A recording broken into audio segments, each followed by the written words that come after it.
আসসালামু আলাইকুম ওয়া রাহমাতুল্লাহি ওয়া বারাকাতুহু। ইন্নাল হামদালিল্লাহি নাহমাদুহু ওয়া নাস্তাঈনুহু ওয়া নাস্তাগফিরুহ ওয়া নুসাল্লি ওয়া নুসাল্লিমু আলা সাইয়্যিদিল মুরসালিন রাসূলি রাব্বিল আলামিন মুহাম্মদ ইবনে আবদুল্লাহ ওয়া আলা আলিহি ওয়া আসহাবিহি আজমাইন। আম্মা বাদ। সম্মানিত দর্শক, আপনারা যারা পিস টিভি বাংলার দরসুস সুন্নাহ অনুষ্ঠানটি দেখছেন, সবাইকে দোয়া ও স্বাগত জানিয়ে শুরু করছি আজকের পর্ব।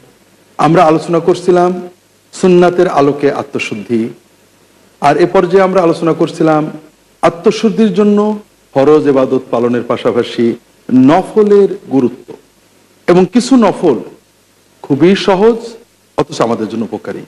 তার প্রথম হলো জিকির। জিকির আল্লাহর এত সহজ ইবাদত যা আমাদের কোনো কষ্ট দেয় না, অনেক সওয়াব মর্যাদা তাজকে অর্জন করিয়ে দেয়।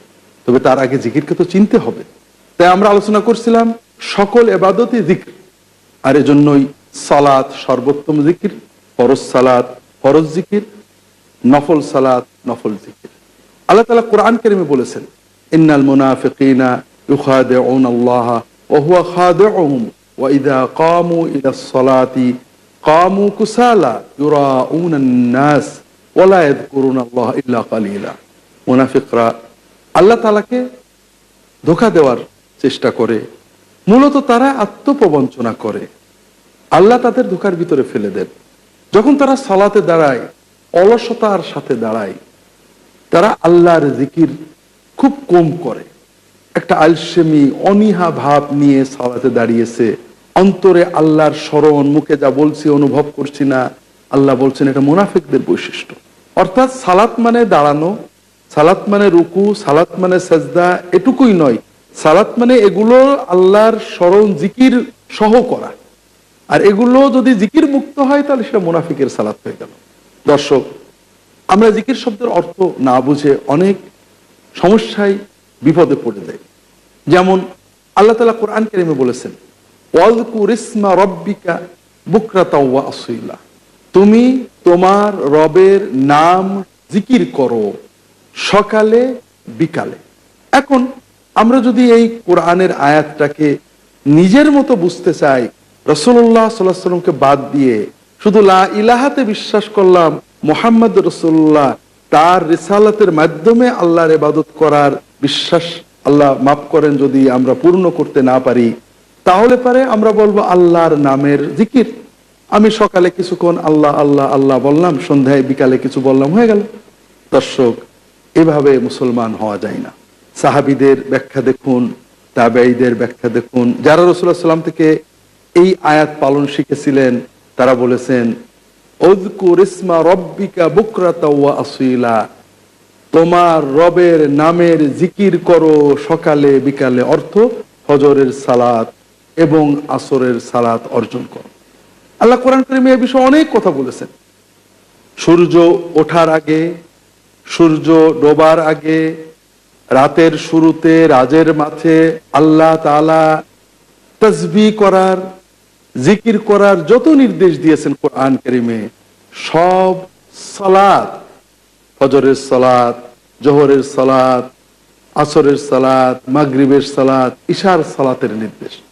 এখন যদি কেউ এগুলোকে শাব্দিক অর্থে নিয়ে সকালে সন্ধ্যায় জিকির করা ফরজ, সালাত নয়, আল্লাহর শুধু নাম জপ করা বা অন্যান্য নফল জিকির, এই ব্যাখ্যা তিনি দাঁড় করিয়ে দেন, তাহলে আর যাই হোক কোরআনও মানা হবে না, ইসলামও মানা হবে না। এজন্য আমাদেরকে জিকির, জায়েজ জিকির, সুন্নাত জিকিরের মধ্যে পার্থক্য বুঝতে হবে। দর্শক, ইবাদত আল্লাহ তাআলা হুকুম করেছেন, রাসূলুল্লাহ সাল্লাল্লাহু আলাইহি ওয়াসাল্লাম বলেছেন, এটুকু যথেষ্ট নয়। রাসূলুল্লাহ সাল্লাল্লাহু আলাইহি ওয়াসাল্লাম এই হুকুম কিভাবে পালন করেছেন, এই ফজিলত কিভাবে অর্জন করেছেন, এই পদ্ধতিটাও রাসূল সাল্লাল্লাহু আলাইহি ওয়াসাল্লাম থেকে শিখতে হবে। তাই জিকিরের বাক্য, জিকিরের পদ্ধতি সবকিছুই রাসূলুল্লাহ সাল্লাল্লাহু আলাইহি ওয়াসাল্লাম থেকে শিখতে হবে। তা না হলে আমরা বিপদগামী হয়ে যাব যদি আল্লাহ হেফাজত না করে। কয়েকটা নমুনা আমরা আলোচনা করতে পারি দর্শক, যেন আমরা জিকিরের নামে আল্লাহ রাসূল সাল্লাল্লাহু আলাইহি ওয়াসাল্লামের সুন্নতের বিরুদ্ধে যে গুনাহগার না হয়ে যায়। আল্লাহ তাআলা কোরআন কারীমে বলেছেন, কাদ আফলাহা মান তাযাক্কা ওয়া যাকারা ইসমা রাব্বিহি ফাসাল্লা, সফল হয়ে সে যে তাজকিয়া অর্জন, বিশুদ্ধতা অর্জন করেছে, সে তার রবের নাম জিকির করে সালাত আদায় করেছে। অর্থাৎ সালাতের শুরুতে আমাদের রবের নাম জিকির করতে হবে। তার মানে সালাতের শুরুতে আমরা আল্লাহ বলবো অথবা যে কোনো একটা নাম নিয়ে নেব, তাহলেই জিকির হয়ে যাবে? না, রাসূলুল্লাহ সাল্লাল্লাহু আলাইহি ওয়াসাল্লাম থেকে এই সময়ে কি জিকির বলতে হবে শিখতে হবে। আমরা সবাই জানি এই সময় আল্লাহু আকবার বলতে হবে, কারণ এই সময়ে আল্লাহর নামের জিকিরটা কোন বাক্য দিয়ে হবে এটা রাসূলুল্লাহ সাল্লাল্লাহু আলাইহি ওয়াসাল্লামের কাছে না শিখলে আমরা আল্লাহর হুকুম পালন করতে পারবো না। আল্লাহ তাআলা কোরআন কারীমে কুরবানির দিনগুলোতে আল্লাহর জিকির করতে বলেছে, আযকুরুল্লাহ ফি আইয়ামিন মা'দুদা, তোমরা আল্লাহর জিকির করো নির্ধারিত দিনগুলোতে। আমরা কিভাবে করব? ইচ্ছা মতো না। আমরা জানি এখানে আল্লাহ রাসূল সাল্লাল্লাহু আলাইহি ওয়াসাল্লাম সাহাবীগণ একটা বিশেষ জিকির করেছেন, এইটা আমাদের পালন করতে হবে। আল্লাহু আকবার, আল্লাহু আকবার, লা ইলাহা ইল্লাল্লাহ, আল্লাহু আকবার, আল্লাহু আকবার, ওয়ালিল্লাহিল হামদ।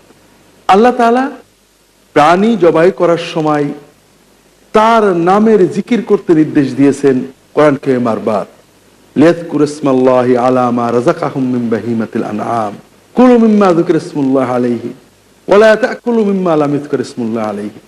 তোমরা জবাইয়ের সময়, কোরবানির সময় আল্লাহর নামের জিকির করো প্রাণী জবাই করতে। যেগুলো আল্লাহর নামের জিকির করে জবাই করা হয়েছে সেগুলো ভক্ষণ করো, যেগুলো আল্লাহর নামের জিকির ছাড়া জবাই করা হয়েছে সেগুলো ভক্ষণ করো না। বিভিন্ন নির্দেশনা। তাই দর্শক, আমাদের মুসলিম উম্মার বিভ্রান্তির অন্যতম কারণ কোরআন এবং হাদিস থেকে ইবাদতের ফজিলত, নির্দেশনা, মর্যাদা ইত্যাদি গ্রহণ করে ইবাদত পালনের পদ্ধতিটা রাসূলুল্লাহ সাল্লাল্লাহু আলাইহি ওয়াসাল্লাম থেকে না শেখা, অথবা রাসূলুল্লাহ সাল্লাল্লাহু আলাইহি ওয়াসাল্লাম থেকে যে পদ্ধতি আছে ওটা কিছু করে এর সাথে নিজেদের মন গড়া পদ্ধতিতে ইবাদত পালন করা। দর্শক, আরো কষ্ট লাগে যখন আমরা বুঝি খাওয়ার সময় কিভাবে বসতে হবে হাদিস থেকে শেখার চেষ্টা করি, প্রাকৃতিক প্রয়োজন মেটাতে যে কিভাবে বসতে হবে, কোন পা কিভাবে রাখতে হবে এটাও আমরা সুন্নত থেকে নেওয়ার চেষ্টা করি, কিন্তু জিকির করতে গেলে কিভাবে বসতে হবে এটা আমরা হাদিস সুন্নাতে খুঁজি না, সাহাবীদের থেকে দেখি না। এটা আমরা মন গড়া অথবা কোনো ব্যক্তির দেওয়া পদ্ধতিতে করতে চাই, তাহলে কিন্তু এটা রাসূলুল্লাহ সাল্লাল্লাহু আলাইহি ওয়াসাল্লামের সুন্নত অনুসরণ বলে গণ্য হলো না, বরং সুন্নত বিরোধিতা বলে গণ্য হলো। দর্শক, রাসূলুল্লাহ সাল্লাল্লাহু আলাইহি ওয়াসাল্লামের সুন্নতকে খুব ভালোভাবে বুঝতে হবে, বিশেষ করে জিকির জাতীয় ইবাদতগুলোর ক্ষেত্রে। রাসূলুল্লাহ সাল্লাল্লাহু আলাইহি ওয়াসাল্লাম যে ইবাদত যেভাবে করেছেন সেই ইবাদত সেইভাবে করাটাই হলো সুন্নত। সুন্নতের বাইরে যদি কোনো ইবাদত আমরা করি এটা একটা পর্যায় থাকে। রাসূলুল্লাহ সাল্লাল্লাহু আলাইহি ওয়াসাল্লাম একটা বাক্য জিকিরের জন্য শিখাইছেন, আমি তার তর্জমা, বাক্যটা ভালো বলতে পারি না, তার কাছাকাছি কোনো বাক্য বলেছি, তর্জমা করেছি। আশা করা যায় আল্লাহ রাসূল সাল্লাল্লাহু আলাইহি ওয়াসাল্লাম বলেছেন আল্লাহর প্রশংসা করলে সওয়াব হবে, প্রশংসাটা হয়তো হয়ে গেল। আল্লাহর কাছে দোয়া করলে সওয়াব হবে, রাসূলুল্লাহ সাল্লাল্লাহু আলাইহি ওয়াসাল্লামের শেখানো বাক্য আমার মনে নেই, আমি নিজের বাক্যে দোয়া করেছি, হয়ে যাবে। অর্থাৎ দোয়ার ইবাদত পাবো, সুন্নত বাক্যের সওয়াব পাবো না। কিন্তু যদি আমি এই সুন্নতের বাইরের বাক্যটাকেই রীতি বানিয়ে ফেলি, মাসনুন বাক্যের গুরুত্ব না বুঝি অথবা অবমূল্যায়নের চেষ্টা করি, তাহলে আমি সুন্নাত অবজ্ঞা করার মহাপাপে লিপ্ত হব। দর্শক, আর এই জন্যই আমরা রাসূলুল্লাহ সাল্লাল্লাহু আলাইহি ওয়াসাল্লামের সুন্নাত অনুসারে জিকিরের প্রকার, প্রকরণ, বাক্য, পদ্ধতি সামান্য আলোচনা করার চেষ্টা করব। আল্লাহ তাআলা তৌফিক দান করুন। দর্শক, জিকিরের প্রকার রয়েছে। এক প্রকার হলো শুধু আল্লাহ তাআলার মর্যাদা প্রকাশক কিছু বাক্য, শব্দ দিয়ে রাসূলুল্লাহ সাল্লাল্লাহু আলাইহি ওয়াসাল্লাম কখনো জিকির করেননি। বাক্য জিকির মানে শুধু আল্লাহর স্মরণ করা নয়, আল্লাহর নাম নেওয়া নয়। জিকির মানে এমন একটা বাক্য অন্তত বলা যেটা আল্লাহর মর্যাদা প্রকাশ পায়। আর রাসূলুল্লাহ সাল্লাল্লাহু আলাইহি ওয়াসাল্লাম এজন্য জিকিরের মূল বাক্যগুলো আমাদের নির্ধারণ করে দিয়েছেন। সুবহানাল্লাহ, আলহামদুলিল্লাহ, লা ইলাহা ইল্লাল্লাহ, আল্লাহু আকবার, লা হাওলা ওয়ালা কুওয়াতা ইল্লা বিল্লাহ, সুবহানাল্লাহ বিহামদিহি, সুবহানাল্লাহিল আযীম, লা ইলাহা ইল্লাল্লাহ ওয়াহদাহু লা শারীকা লাহু, লাহুল মুলকু ওয়া লাহুল হামদু ওয়া হুয়া আলা কুল্লি শাইইন কাদির। এই জাতীয় বাক্যগুলো আল্লাহর একত্ব প্রকাশ করে, আল্লাহর মর্যাদা প্রকাশ করে, আল্লাহর প্রশংসা করা হয়, আল্লাহর কাছে আশ্রয় চাওয়া হয়, আল্লাহর প্রতি নির্ভরতা প্রকাশ পায়। এগুলো হলো সাধারণ জিকির। এগুলোর প্রতিটি বাক্যের ভিতরে রয়েছে অফুরন্ত সওয়াব, মর্যাদা এবং আল্লাহর তাকওয়া অর্জনের অনেক বরকত। এটা হলো এক ধরনের জিকির, যার মাধ্যমে শুধু আল্লাহর গুণগান করা হয়। আর এক প্রকারের জিকির আছে যার মাধ্যমে আল্লাহর গুণগান ছাড়াও, আল্লাহর স্মরণ করা ছাড়াও আল্লাহর কাছে চাওয়া হয়, দোয়া।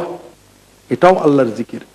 দোয়ার মাধ্যমে আমরা আল্লাহর জিকির করি, আল্লাহর কথা মনে করি, আবার তার কাছে কিছু চাই। দর্শক, জিকিরের আরো প্রকার রয়েছে। আমরা ছোট্ট একটু বিরতিতে যাচ্ছি, বিরতির পরে বিষয়গুলো আলোচনা করব। ততক্ষণ আমাদের সাথেই। আসসালামু আলাইকুম ওয়া রাহমাতুল্লাহি ওয়া বারাকাতুহু। দর্শক, ফিরে এলাম বিরতির পর। আমরা আলোচনা করছিলাম জিকিরের প্রকারগুলো নিয়ে। দোয়াও জিকির।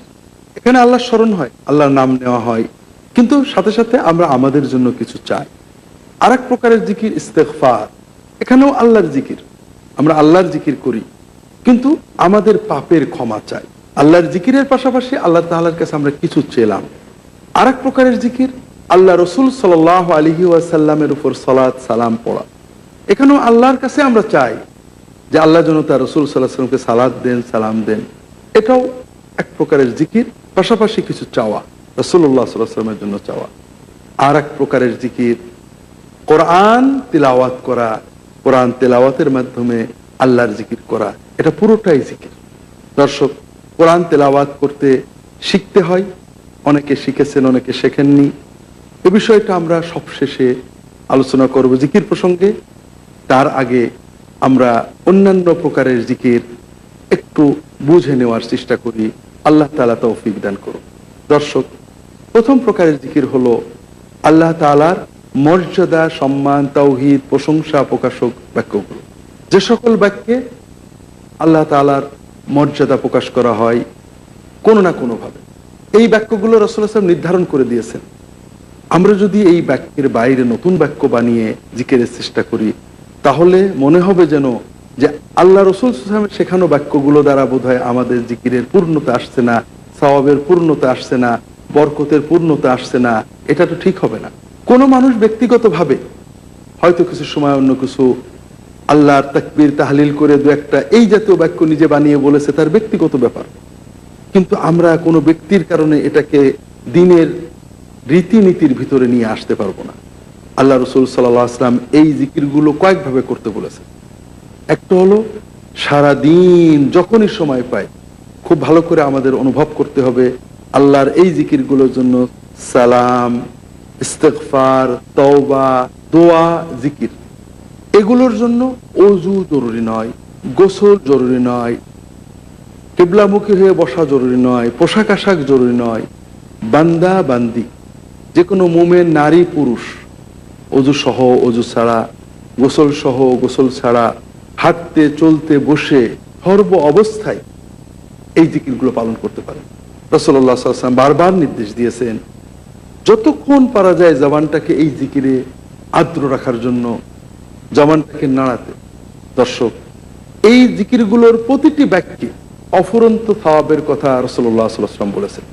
আল্লাহু আকবার বললে কত সওয়াব, লা ইলাহা ইল্লাল্লাহ বললে কত সওয়াব, সুবহানাল্লাহ বললে কত সওয়াব, সুবহানাল্লাহ বিহামদিহি। প্রতিটি বাক্যের অফুরন্ত সওয়াব রাসূলুল্লাহ সাল্লাল্লাহু আলাইহি ওয়াসাল্লাম বিভিন্ন সহিহ হাদিসে বলেছেন। শুধু সহিহ হাদিস যদি এইসব জিকিরের ফজিলত যদি সংকলন করা হয় তাহলে তা একটা বড় বই হয়ে যায়। এ ধরনের অনেক বই উলামায়ে কেরাম লিখেছেন। কাজেই আমরা সবাই কর্মের ফাঁকে, আমরা কর্মব্যস্ত মানুষ, সারাদিন বিভিন্ন কাজে ব্যস্ত থাকতে হয়, কিন্তু আমাদের মুখটা খালি থাকে।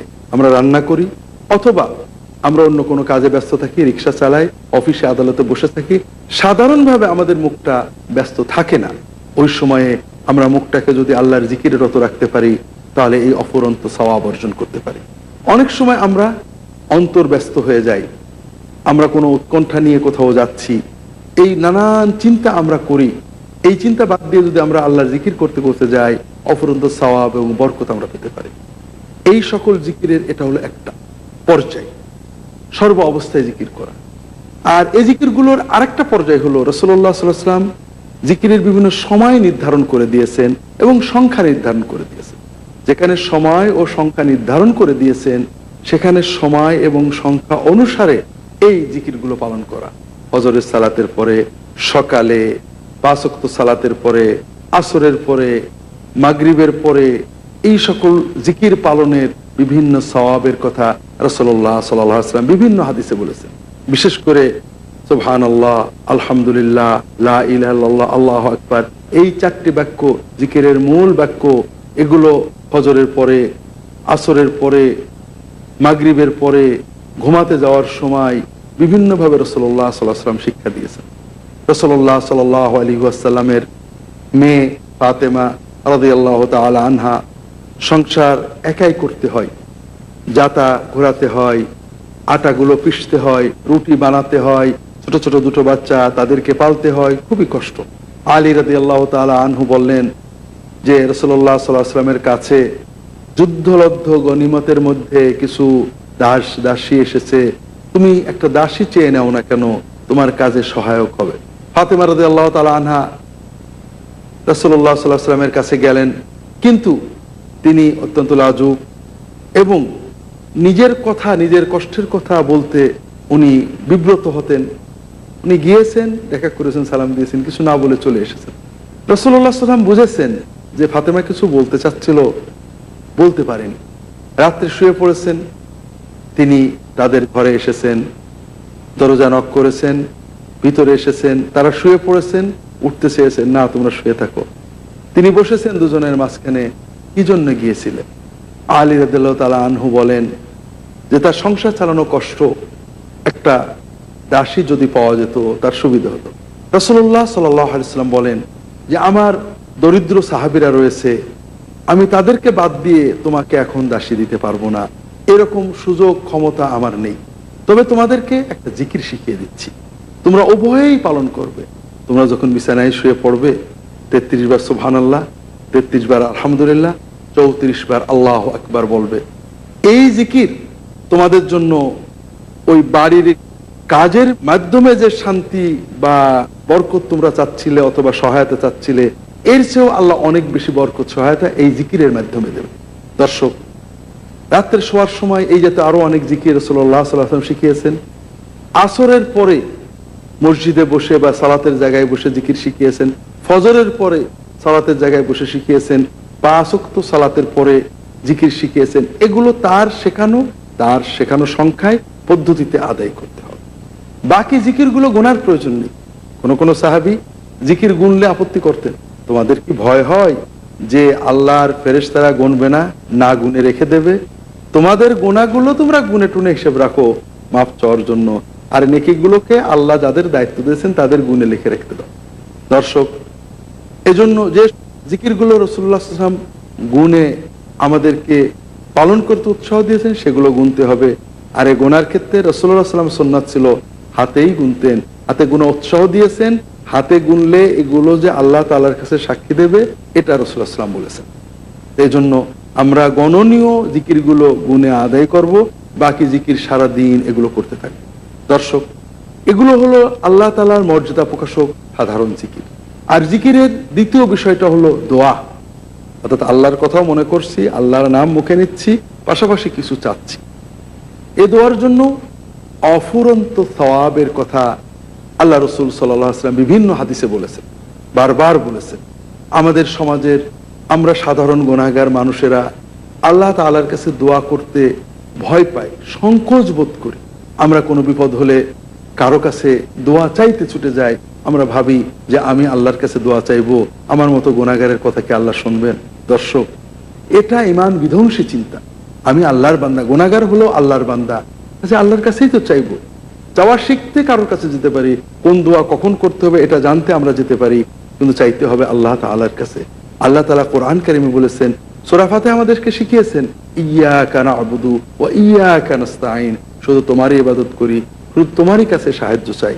আল্লাহ কোরআন কারীমে বলেছেন, ওয়া ইযা সাআলাকা ইবাদি আন্নী ফাইন্নী করিব উজিবু দাওয়াতাদ দাঈ ইযা দাআন ফালইস্তাজিবু লি ওয়া লিউমিনু বি লাআল্লাহুম ইয়ারশুদুন।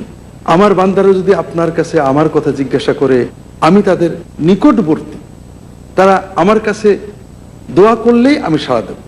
দর্শক, আল্লাহ আমাদের নিকটবর্তী, আমাদের ডাকের অপেক্ষায়, ডাকলেই তিনি সাড়া দেবেন। অন্য আয়াতে আল্লাহ তাআলা বলছেন, ক্বালা রাব্বুকুম উদউনি আস্তাজিব লাকুম, তোমাদের রব বললেন তোমরা আমাকে ডাকো, আমি তোমাদের ডাকে সাড়া দেব। আমরা যদি তাকে না ডাকি তাহলে অহংকার করা হয়। আল্লাহর কাছে ডাকাই তো আল্লাহ পছন্দ করেন। এজন্যই আল্লাহ তাআলা বলেন ইন্নাল্লাযীনা ইস্তাকবারু আন ইবাদাতি সায়াদখুলুনা জাহান্নামা দাখিরিন। আল্লাহ বললেন আমাকে ডাকো আমি সাড়া দেব, যারা আমাকে ডাকবে না অহংকার করবে। অহংকার দুই ভাবে, অহংকার করবে বলতে কাফেরদের যে অহংকার, মানবে না, আল্লাহকে ডাকতে হবে এটা মানছে না, কি করছে আল্লাহকে ডাকছে না, অথবা আল্লাহকে না ডেকে অন্যকে ডাকছে বিপদে। এই ধরনের অবস্থায় যখন মানুষ যায়, আল্লাহ বলছেন তাদেরকে জাহান্নামে ফেলে দেওয়া হবে। দর্শক, কাজেই আমরা গুনাহগার হলেও তো আল্লাহকেই ডাকবো। আল্লাহ গুনাহগারদের দোয়া কবুল করতেন, কাফেরদের দোয়া কবুল করতেন। কোরআন কারিমে বারবার বলেছেন কাফেররা আল্লাহকে মানতো, আল্লাহকে ডাকতো, মহা বিপদে আল্লাহকে ডাকতো, আর ছোটখাটো বিপদ আপদ হলে তাদের দেবতাদের কাছে আরজি করত। আল্লাহ তাআলা কোরআন কারিমে বলেছেন তারা যখন নদীতে সাগরে জাহাজে যায়, জাহাজ যখন ডুবতে থাকে অথবা ঝড় ওঠে, তখন আর তাদের ওই দেব দেবতাদের কথা তারা মনে থাকে না, তখন আল্লাহকে ডাকে।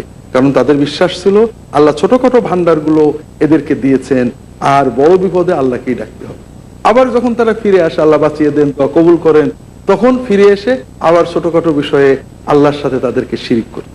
আল্লাহ তাআলা কোরআন কারীমে বলেছেন কুল মা ইয়া'বাউ বিকুম রাব্বি লাউলা দুআউকুম ফাকাদ কাযাবতুম ফাসাউফা ইয়াকুনু লিজামা। তোমরা যদি দোয়াটা না করতে তাহলে আল্লাহ তোমাদের কোনো গুরুত্ব দিতেন না, ধ্বংস করে দিতেন।